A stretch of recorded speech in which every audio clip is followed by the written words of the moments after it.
Acting outside your comfort zone is difficult to do, but it's difficult for a set of very predictable reasons.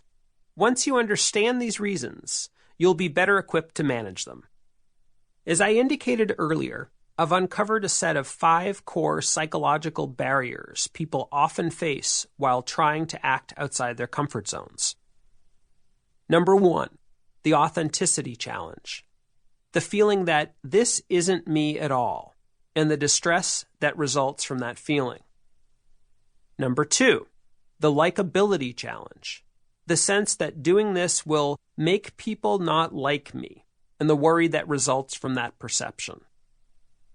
Number 3, the competence challenge. The feeling that I'm not good at this behavior, and it's obvious to others, along with corresponding feelings of embarrassment and perhaps shame. Number 4, the resentment challenge. The strong sense that I shouldn't have to be doing this behavior in the first place, and the frustration and anger that result from this feeling. Number 5, the morality challenge. The feeling that the behavior isn't something I should be doing, and the anxiety and guilt that can result from that sense. You won't necessarily experience all 5 of these challenges every time you consider acting outside your comfort zone. But really, any one of these challenges can be enough to make this very hard to do. Ahead, we'll talk about the creative ways we find to avoid acting outside our comfort zones, in part to avoid these feelings. But for now, let's dig into the challenges themselves. Why it can be so hard for us to step outside our comfort zones in the first place. The authenticity challenge. This isn't me at all. I know I am not a real CEO, but rather just some guy running a business. A quote from a CEO of a technology company. As Jane Reddy prepared herself to perform her first inspection and interrogation of young cadets at the military academy in the South, where she was one of the senior cadets, she started to feel a pit in her stomach.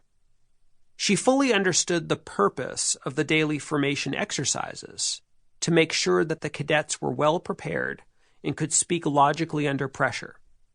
But the problem was that the aggressive, macho, in-your-face, and often demeaning style with which upperclassmen typically interrogated younger cadets felt deeply uncomfortable and inauthentic to Jane.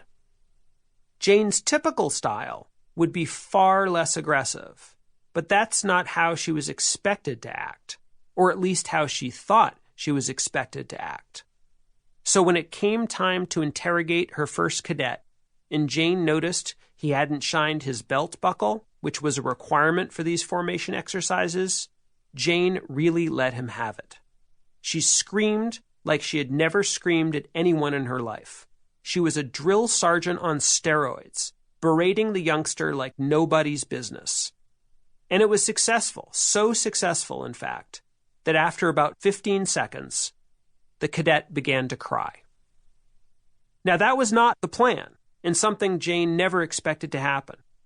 There she was, acting like a monster to this poor kid, and the kid starts to cry. And what does Jane do? She starts to scream at him even louder and berate him even more. You're crying about a belt buckle? Do you want your mommy? What's going to happen when you see actual bullets flying? Are you going to cry then? That night, when she went back to the barracks and crawled into bed, exhausted and ashamed, Jane realized there was no way she could ever do anything like that again. The problem, though, was that she also needed to fit in and perform her role in an effective manner. And she did believe in the ultimate purpose of the activity, to groom upperclassmen as leaders and to test and develop the younger cadets. But the method of doing this was simply intolerable, and she had to figure out a solution, and fast. These formations took place daily, and she would have to do the same thing all over again to another set of cadets the very next day.